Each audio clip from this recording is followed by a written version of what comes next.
Hello students, welcome to your study platform half slavers. आज हम पढ़ने वाले हैं क्लास 6 सिविक्स का chapter exploring family and community, the us universe exploring family and community. हम सब फैमिली से जुड़े हैं। आप सबको पता है कि फैमिली क्या है। हमारे मम्मी पापा दादा दादी ये सब मिलके एक फैमिली बनाते हैं। और क्या पढ़ने वाले हैं? कम्युनिटी के बारे में। ठीक है। From your home base to the wider world, अपने घर से लेके पूरी दुनिया को हम समझेंगे। फैमिली से जैसा कि हम जानते हैं फैमिली के अंदर कौन कौन होते हैं, मम्मी पापा दादा दादी चाचा चाची, हमारे भाई बहन। अब हम जानते हैं फैमिली की डेफिनेशन क्या है। The family is the most ancient and fundamental unit of any society and almost everyone live in one। यानी फैमिली एक बहुत ही पुरानी एंशियंट फंडामेंटल यूनिट है एक सोसाइटी की, जहाँ पे सब लोग मिलजुल के रहते हैं। The basic unit of society, हमारी सोसाइटी का बेसिक यूनिट है। Family is home. Your first team the family, आपकी पहली टीम, आपकी पहली सीखने की चीज़ आपके परिवार से शुरू होती है। Almost all of us live in a family, सब लोग फैमिली के अंदर मिलजुल के रहते हैं। और जैसे हमने बात की ancient and fundamental base camp of human society. हम मम्मा खाना पका रही हैं, आप सो रहे हैं, आप एक दूसरे से बातें कर रहे हैं, ये सब पूरा मिल के क्या बनता है? एक फंडामेंटल यूनिट। इसके बाद हम पढ़ेंगे टाइप्स ऑफ फैमिली। अभी हमने जाना फैमिली क्या होती है, अब हम जानेंगे टाइप्स क्या हैं फैमिली के। सबसे पहले आती है बच्चों जॉइंट फैमिली। जॉइंट फैमिली वो फैमिली जिसके अंदर बहुत सारे लोग रहते हैं, जॉइंट होके रहते हैं।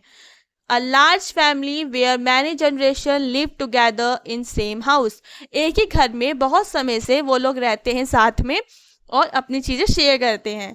जैसे grandparents, parents, uncle, aunt, brother, sister, cousin, ये सब मिलके बनाते हैं एक जॉइंट फैमिली। आपके दादा दादी हैं, आपके चाचा चाची हैं, ताऊ ताई हैं, ये सब मिलके क्या करते हैं? जॉइंट फैमिली बनाते हैं। और इंडिया में क्या बोलते हैं? Cousin in a joint family are often called brother and sister, so how close they are. मतलब इंडिया के अंदर क्या होता है, हम कभी ये थोड़ा ना बोलते हैं वो हमारा कज़न है या ये हमारे अंकल का बेटा है तो ये हमारा कज़न है, ऐसे नहीं बोलते ना। हम बोलते हैं ये तो मेरा भाई है, ये तो मेरी बहन है। यानी हम उनमें क्या करते हैं? हम क्लोजनेस दिखाते हैं। सिबलिंग्स तो होते ही हैं लेकिन हम उनको भी क्या करते हैं? एज ए सिबलिंग समझते हैं, अपना ही भाई बहन मानते हैं। तो ये इंडियन लैंग्वेज में भी हम उन्हें भाई बहन बोलते हैं, as represent the cousin. We don't say cousin here. Hindi में हम क्या क्या बोलते हैं? बुआ बोलते हैं, ताऊ बोलते हैं, ताई बोलते हैं, चाचा बोलते हैं, मौसी बोलते हैं, है ना। ऐसे ही तमिल में भी बहुत से स्पेसिफिक वर्ड्स हैं अपने यंग वर्स और सिबलिंग्स को बुलाने के लिए। In Indian language cousin are simply brother and sister, there are no word for cousin because the team bond is identical. Okay, now अब हम पढ़ेंगे न्यूक्लियर फैमिली के बारे में। जॉइंट फैमिली के बारे में पढ़ लिया, कौन कौन रहता है वो पढ़ लिया। न्यूक्लियर फैमिली को हम स्मॉल फैमिली भी बोलते हैं, जिसके अंदर कौन होते हैं? 3 से 4 लोग होते हैं, जैसे मम्मा पापा और उनके बच्चे। A smaller separate family unit, एक स्मॉल सेपरेट फैमिली है और उनकी अलग यूनिट है। It is usually limited to a couple and their children, यानी जैसा मैंने बोला मम्मा पापा और बच्चा है इसके अंदर। समटाइम अ न्यूक्लियर फैमिली में consist of just one parents and their children, कभी कभी फैमिली में सिर्फ एक पेरेंट ही होता है, सिंगल पेरेंट होता है और उनके बच्चे होते हैं। इसी के साथ क्या है बच्चों यहाँ पे? Indian language use many specific name for relative in joint family, whereas English use fewer terms like uncle and aunt। जैसा मैंने आपको बताया कि कजन्स को हम ब्रदर एंड सिस्टर डिनोट करते हैं, भाई बहन बोलते हैं, वैसे ही हमारे रिलेटिव्स जितने भी हैं हम उनको अंकल आंट थोड़ी ना बोलते हैं। बुआ होंगी तो बुआ बोलेंगे, फूफा बोलेंगे, चाचा जी बोलेंगे, चाची जी बोलेंगे, मौसा या मौसी जी बोलेंगे। लेकिन इंग्लिश में क्या होता है? सबके लिए एक टर्म डिनोट है। जितने भी मेल हैं सबको अंकल बोलते हैं, आपके पापा और मम्मी को छोड़ के जितने भी मेल हैं सबको अंकल आंट बोलेंगे, और जितनी भी फीमेल्स हैं उनको आंट बोला जाता है। और हमारे पास कितने सारे अलग अलग नाम हैं उनको बुलाने के लिए। ठीक है, choose your squad nuclear versus joint. अब आपका स्क्वाड कौन सा है ये आप मुझे कमेंट में बताना, ठीक, कि आप न्यूक्लियर फैमिली से हैं या आप जॉइंट फैमिली से हैं। द कोर टीम, यहाँ पे हमने न्यूक्लियर फैमिली को एक नाम दिया है द कोर टीम, और जॉइंट फैमिली को नाम दिया है द बिगर रोस्टर। ठीक है, यहाँ पर 2 टीम्स हैं। न्यूक्लियर फैमिली में कौन कौन है? लिमिटेड कपल्स हैं, उनके बच्चे हैं, यानी पेरेंट्स हैं और उनके बच्चे हैं। और जॉइंट फैमिली में कौन कौन है? कितने टीम मेंबर्स हैं? Several generation live together under one roof, share resources, distributing responsibilities. बहुत सारी जनरेशन एक साथ रह रही हैं, एक ही रूफ के अंदर, एक ही छत के नीचे रह रही हैं, अपनी रिस्पॉन्सिबिलिटी शेयर कर रही हैं और उसी सेम रिसोर्सेज को वो शेयर करके यूज़ कर रही हैं। तो दो टीम है, दोनों अलग अलग तरीके से चीज़ों का इस्तेमाल कर रही हैं और रिस्पॉन्सिबिलिटी को बांट रही हैं। Role and responsibilities. अब हमने फैमिली के बारे में पढ़ लिया, अब हम उनके रोल एंड रिस्पॉन्सिबिलिटीज पढ़ेंगे। Family life is build on corporation which simply mean working together. Family का मतलब क्या है? साथ में मिलके काम करना और रहना। Every member depending on other, this is called interdependence. सभी लोग एक दूसरे के साथ एक दूसरे से जुड़े हुए हैं, एक दूसरे पे डिपेंडेंट है, तो इसी को बच्चों हम बोलते हैं interdependence. Every hero has a role, सबका अलग अलग रोल है। अगर हम कॉर्पोरेशन की बात करें, working together to keep the base running, यानी साथ में मिलकर काम करना ताकि चीज़ें अच्छे से चलें। ट्रेनिंग ग्राउंड क्या है? हम डेली प्रैक्टिस कर रहे हैं एक चीज़ की, डेली उस ट्रेडिशन को फॉलो कर रहे हैं और डेली उस चीज़ों का काम कर रहे हैं, तो हम उसको सीख रहे हैं। ये हमारा ट्रेनिंग ग्राउंड ही तो है।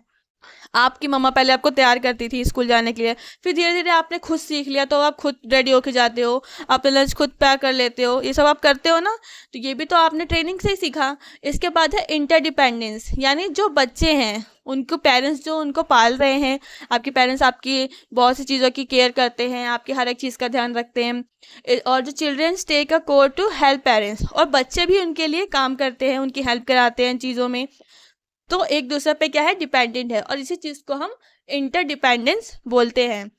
अब हम अलग अलग रोल्स के बारे में पढ़ेंगे कि अलग अलग लोगों के क्या क्या रोल्स हैं। सबसे पहले आते हैं parents. Role of a parents क्या होता है? Parents are responsible for raising their children to be happy and good people in society. Parents का क्या रिस्पॉन्सिबिलिटी है कि वो अपने बच्चों को पाल रहे हैं, उन्हें खुश रख रहे हैं, उन्हें एक अच्छी सोसाइटी में एक अच्छा इंसान बनाना चाहते हैं। आपके पेरेंट्स भी यही चाहते हैं, हर किसी के पेरेंट्स यही चाहते हैं कि आप अच्छे बने और आप अच्छी चीज़ें सीखें। They often discuss and plan together for big expense and future needs.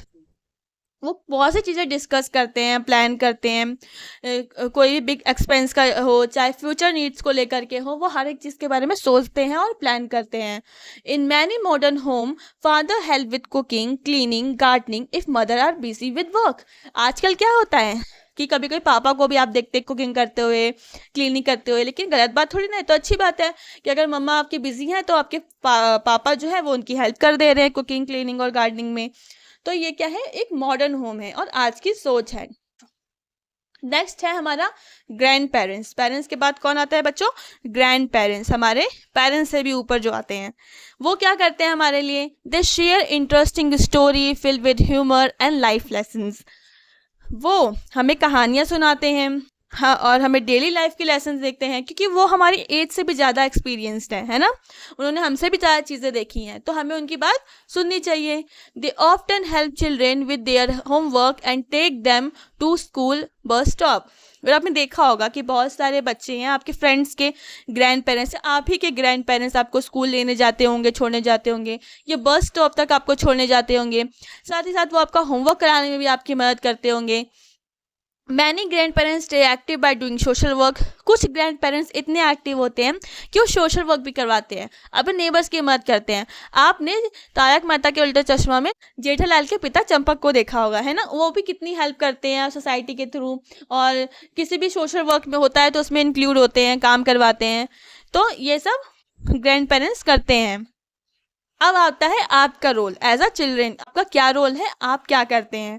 The family is like a school where children learn daily habit and family tradition. आपका घर भी एक स्कूल ही है जहाँ आप रोज़ कुछ ना कुछ सीख रहे हैं, डेली हैबिट में फैमिली के ट्रेडिशंस को सीख रहे हैं।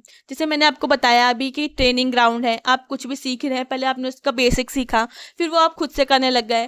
साथ ही साथ आपके घर में किस ट्रेडिशन को, किस चीज़ की पूजा की जाती है, या किस ट्रेडिशन को फॉलो किया जाता है, तो ये सब चीज़ें भी आप घर से सीखते हैं। Our children grow older, they take on more responsibilities like helping sibling or doing small chores. साथ ही साथ अगर आप घर में बड़े हैं या आपके भाई बहन है छोटे, तो आपके पास क्या रिस्पॉन्सिबिलिटी होती है एज अ सिबलिंग कि आप उनकी देखभाल करें, उनकी मदद करें। जैसे आपको मम्मी पापा ने सिखाया तो आप उनको वो चीज़ें सिखाएं, है ना। या बोल दिया मम्मी ने जा अपने भाई को अपने काम करा दे या उसकी हेल्प कर दे उस काम को करने में, वो बात अलग है, वो आपकी नहीं सुनता, लेकिन आपको ऐसी रिस्पॉन्सिबिलिटी मिलती ज़रूर है। इसके बाद है children learn important value like सेवा और दान बाय वॉचिंग देयर एल्डर्स। और इसी के साथ साथ बड़ों से क्या सीखते हैं बच्चे, किसी की सर्विस प्रोवाइड करना, लोगों को चीज़ें देना, है ना। अपने बड़ों को देख के ये सब चीज़ें सीखते हैं। तो ये सब आपकी रिस्पॉन्सिबिलिटी है आपकी फैमिली के अंदर। The family training ground. अब फैमिली ट्रेनिंग ग्राउंड के अंदर क्या क्या चीज़ें आती हैं।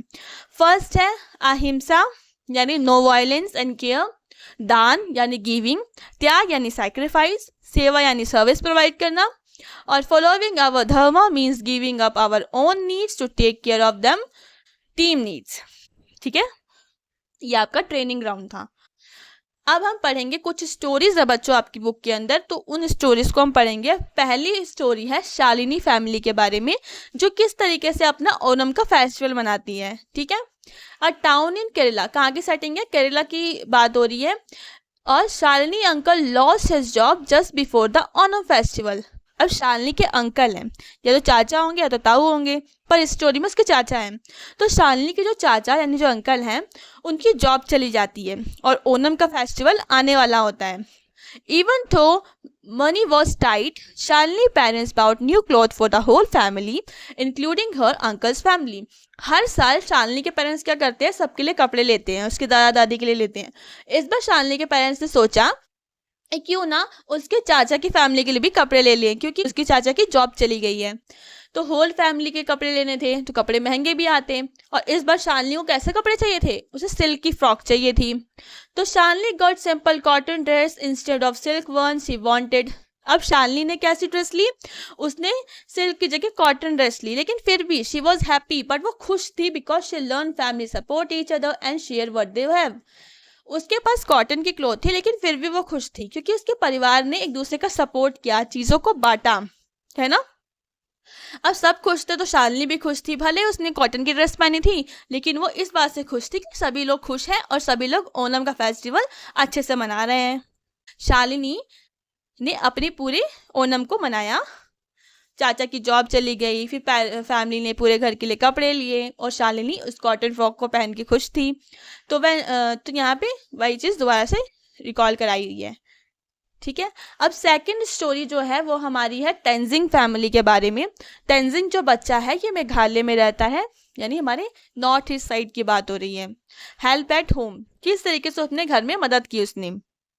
A village in the mountain of Meghalaya. Tenzing Meghalaya के एक विलेज से था, माउंटेन ऑफ मेघालय वहाँ से था।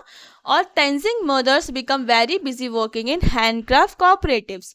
अब तेंजिंग की मम्मियाँ करते थे, हैंडक्राफ्ट वर्क करती थी और उसमें उनका पूरा दिन जाता था, उनका पूरा दिन बिजी होता था। उसके फादर की जॉब भी शायद छूट चुकी थी। इसके बाद his father start helping with house hold core like cooking, cleaning and gardening. तो उसके पापा क्या करते थे, वो घर के काम कर दिया करते थे, कुकिंग कर दिया करते थे, क्लीनिंग और गार्डनिंग वगैरह कर दिया करते थे, क्योंकि उसकी अम्मी पूरा दिन बिजी रहती थी। जैसा अभी हमने पढ़ा था ना कि फादर हेल्प कर देते हैं if mama were busy. So family member change their role to help each other, so home run smoothly. अब फैमिली मेंबर ने एक दूसरे का काम बांट लिया तो चीज़ें कितनी स्मूथ हो गई है ना, कितने अच्छे से चल रही थी। तो हम एक दूसरे का काम बांट सकते हैं क्योंकि कोई भी काम छोटा या बड़ा नहीं होता। इसके बाद ये वही चीज़ दोबारा रिकॉल है कि मदर क्या करती थी, हैंडीक्राफ्ट का वर्क करती थी। वो कुछ फैब्रिक्स और वुडन क्राफ्ट बनाती थी, वुड में क्रेव करके बनाती थी कुछ। और फादर क्या करते थे, घर के काम करते थे, गार्डनिंग करते थे, ये सब काम करते थे। इसी के साथ उसके दादाजी भी थे जो एक सोशल सपोर्ट हीरो की तरह काम करते थे। वो घर में बच्चों को पढ़ाते थे, क्या कहते हैं, इसी के साथ साथ नेबर से कलेक्ट रिपेयर फंड लेते थे। तो ये सब उसके दादाजी करते थे। तो इस तरीके से तेंजिंग की फैमिली खुशी खुशी रह रही थी। तो हमने 2 फैमिलीज पढ़ी। अब हम इनके बाद पढ़ेंगे कम्युनिटी के बारे में। ठीक है बच्चों, कम्युनिटी क्या होती है? हमारे आसपास और भी लोग, जैसे हमारी फैमिली के अलावा जैसे आपके नेबर्स हैं, आपके वॉचमैन अंकल हैं, या आपके टीचर्स हैं, फार्मर्स हैं, ये सब मिलके कम्युनिटी बनाते हैं। A community is a group of family and people who are connected to each other, जो एक दूसरे से कनेक्टेड है। देखते हैं, समझते हैं। और फैमिली क्या करती है? Joint hand for special season and celebrate festival, wedding, organisation, fest. जैसे हम इसमें एग्जांपल ले तारक मेहता का उल्टा चश्मा, उसमें हर अलग अलग फैमिली है और अलग अलग स्टेट से बिलोंग करते हैं वो लोग, है ना। कोई राजस्थान से है, कोई पंजाब से है, कोई गुजरात से है। ठीक है। और जब भी कोई फेस्टिवल होता है या वेडिंग सेरेमनी या कोई ऑर्गेनाइजेशन सेलिब्रेशन होता है, तो वो लोग इकट्ठा हो जाते हैं एक साथ। वो लोग क्या करते हैं? उसको सेलिब्रेट करते हैं। उनका एक शॉपकीपर है अब्दुल, वो भी उनके साथ आ जाता है ना। तो ये सब मिलके काम करते हैं और ये सब मिलके कम्युनिटी बनाते हैं। Everyone depend on one another, for example and neighbour community depend on shopkeeper. तो ये लोग एक दूसरे से कनेक्टेड हैं। और इसी के साथ साथ, नेबर के साथ साथ, हमारे जो शॉपकीपर्स हैं, हम उस पर भी डिपेंड हैं। हम उससे खाने की चीज़ ले रहे हैं और वो भी हम पे डिपेंड है, क्योंकि वो हमसे पैसे ले रहा है। म्युनिसिपल वर्कर्स हैं, वो क्लीनिंग कर रहे हैं, हमारे लिए कर रहे हैं। The ultimate cross over events, तो हर किसी की अलग अलग रिस्पॉन्सिबिलिटीज़ हैं और वो अपनी रिस्पॉन्सिबिलिटीज़ को जानते हैं, समझते हैं। फार्मर अपना काम जानता है, टीचर अपना काम जानती है, वर्कर अपना काम जानता है, सब अपने अपने काम को जानते हैं। Communities from around sharing space, share natural wealth, share interest, they rely on adhering rules and specific duty. ये कोई रूल्स नहीं रिटर्न है, लेकिन वो अपनी मर्जी से उस चीज़ को फॉलो अप करते हैं जो उनके थ्रू उनकी ड्यूटी बनती है। ठीक है। इसी के साथ साथ, if individual does not perform their special role, the allowed can function smoothly. अगर कोई अपना काम नहीं करेगा तो फंक्शन कैसे चलेगा, सब काम कैसे होगा? तो हर किसी को अपनी रिस्पॉन्सिबिलिटीज पता है। देखो, एक स्टोरी है अर्थ डिफेंडर द भील कम्युनिटी की। भील कम्युनिटी को अर्थ डिफेंडर्स क्यों कहते हैं, ये हम इसके बारे में जानेंगे तो समझ जाएंगे। Facing an acute water cries of Jhabua, एक जगह है झबुआ जहाँ पे वाटर क्राइसिस यानी पानी का अकाल पड़ गया था, जो जगह है मध्य प्रदेश में। वहाँ की एक भील कम्युनिटी, एक कम्युनिटी है भील कम्युनिटी, उन्होंने क्या किया? हलमा ट्रेडिशन को फॉलो किया। अब ये ट्रेडिशन क्या चीज़ है? They dug trenches to conserve rain water and plant thousand of tree for free and their duty to mother earth. उन्होंने गड्ढे खोदे जमीनों में ताकि वो रेन वाटर हार्वेस्टिंग कर सकें। ठीक है। साथ ही साथ उन्होंने बहुत सारे पेड़ भी लगाए अपने आसपास। ऐसा तो नहीं था कि उनको किसी ने काम दिया था या उनके ऊपर प्रेशर था, लेकिन उन्होंने मदर अर्थ के थ्रू अपनी ड्यूटी फॉलो की। ठीक है। और अपनी सोसाइटी के लिए एक स्टेप लिया। ठीक है। ये सब चीज़ें मिलके द भील कम्युनिटी ने की, इसलिए उनको हम अर्थ डिफेंडर बोलते हैं। उन्होंने ये चीज़ें की तो हमारे अर्थ के लिए तो अच्छा है, तो इसलिए उनको अर्थ डिफेंडर बोलते हैं। अब एक नेक्स्ट स्टोरी है, ये जैसे हमने अभी स्टोरी पढ़ी द भील कम्युनिटी, ये कम्युनिटी की बात थी। एक और ऐसी स्टोरी है urban hero the street school. ठीक है। अर्बन मतलब शहर होता है बच्चों, तो इस शहर का एक हीरो की बात है, द स्ट्रीट स्कूल, जो एक स्ट्रीट पे स्कूल चलाते थे। ये भी कम्युनिटी की बात है। Over 20 year ago in Ahmedabad, Kamal Parmar show unprivileged kids out of school. Kamal Parmar auto rickshaw चलाते थे, 20 साल पहले अहमदाबाद की बात है। तो उन्होंने क्या देखा कि कुछ बच्चे हैं जिन्होंने स्कूल छोड़ दिया या वो स्कूल नहीं जाते, लोअर बैकग्राउंड से बिलोंग करते हैं। तो उन्होंने क्या किया? He transform an auto rickshaw workshop into free English school. अब उन्होंने ऑटो रिक्शा वर्कशॉप को इंग्लिश इवनिंग स्कूल में कन्वर्ट कर दिया। शाम को बच्चों को पढ़ाया करते थे। वो 150 से भी ज़्यादा बच्चों को पढ़ाते थे और उनको फ्री में डिनर भी करवाते थे। इसके बाद जब लोगों को पता चला तो बहुत सारे ओल्डर स्टूडेंट्स और उसके आसपास के लोकल टीचर्स ने भी उनकी एज अ वॉलेंटियर मदद की। किसी भी चीज़ में मदद कर सकते हैं, एज अ टीचर मदद कर सकते हैं, कुछ बुक प्रोवाइड कर सकते हैं, बहुत सी चीज़ों में उनकी मदद की। तो ये भी हमारे urban hero Kamal Parmar the street school को चलाते थे। ये एक स्टोरी थी आपकी बुक के अंदर। तो बच्चों, if you like my video, ये छोटी सी वीडियो थी। If you like my video, this is my Telegram link already mention in the description box. और ये हमारा शेयर बटन है। अगर आपको अच्छी लगी हो वीडियो तो आप इस वीडियो को शेयर कर सकते हैं, वीडियो अच्छी लगी हो तो लाइक कर सकते हैं, साथ ही कमेंट भी कर सकते हैं मुझे वीडियो से रिलेटेड। इसके अलावा नई नोटिफिकेशन और अपडेट्स के लिए हमारे चैनल को सब्सक्राइब कर सकते हैं। Thank you for watching.